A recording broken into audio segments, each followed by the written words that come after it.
Assalamualaikum warahmatullahi wabarakatuh. Perkenalkan, nama saya Nurajani Sirait dengan NIM 141. Di sini saya akan membuat video tentang menjelaskan apa itu yang dimaksud dengan sistem pelayanan ZISWAF. Yang pertama, dari sistem. Sistem itu secara sistematis dapat didefinisikan sebagai sekumpulan elemen atau komponen yang saling berinteraksi mencapai tujuan yang tertentu. Nah, sistem tersebut adalah kumpulan komponen yang saling berinteraksi dalam suatu struktur untuk mencapai tujuan yang ditentukan. Nah, di unsur-unsur dalam sistem ini terbagi menjadi 4. Yang pertama ada komponen, yang kedua ada proses, yang ketiga ada input or output, dan yang keempat ada umpan balik of feedback.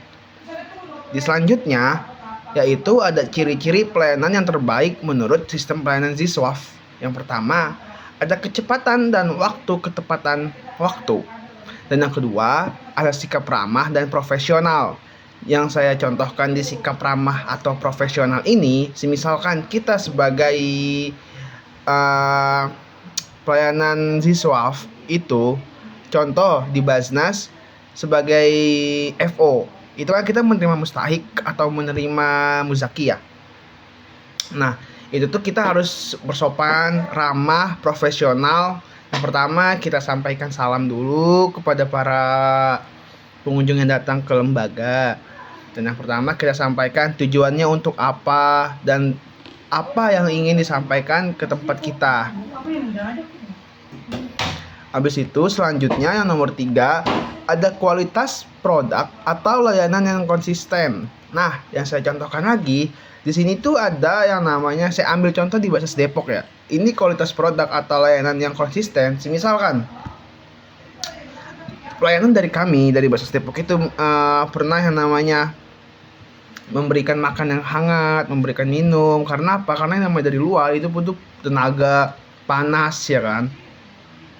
Jadi kita sebagai amil yang ramah dan profesional, itu kita gak segan-segan untuk melayani tamu gitu. Yang nomor 4 ada responsif terhadap kebutuhan dan masalah mustahik atau muzaki. Misal contohnya, mustahik atau muzaki ini membutuhkan hal apa datang ke lembaga kita.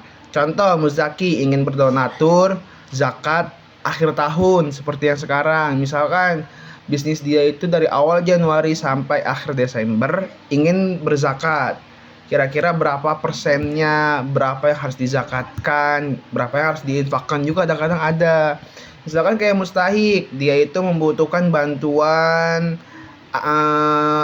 ini anaknya, mohon maaf, kurang tunggakannya. Misalkan dia menunggak anaknya itu SD, SMP atau SMA beberapa bulan, dan dia itu meminta bantuan kepada Basnas Depok gitu. Dan yang kelima ada kemudahan akses dan navigasi, yang alhamdulillahnya di Basnas Depok itu kan mudah diakses ya. Contohnya di Google Maps ada, di websitenya pun ada, dan kalaupun kita ingin berzakat lewat webnya itu ada gitu. Dan yang terakhir yang nomor 6, transparansi dan kejujuran. Nah, kalau kita menghubungkan membicara tentang transparansi, di situ tuh ada yang namanya web Basnas Depok. Nanti para donatur atau para muzaki itu bisa melihat kira-kira duitnya jatuh kemana aja, disalurkan kemana aja. Contoh, misalkan di situ tuh ada yang namanya web Basnas Depok untuk Palestina. Nanti duit para donatur itu dicantumkan di situ. Misalkan Adam bin Fulan, di situ nanti ada namanya untuk diarahkan duitnya kemana aja. Jadi gitu loh. Nah, mungkin ya yang saya jelaskan tentang sistem pelayanan ZISWAF itu seperti itu. Kurang lebihnya mohon maaf. Assalamualaikum warahmatullahi wabarakatuh.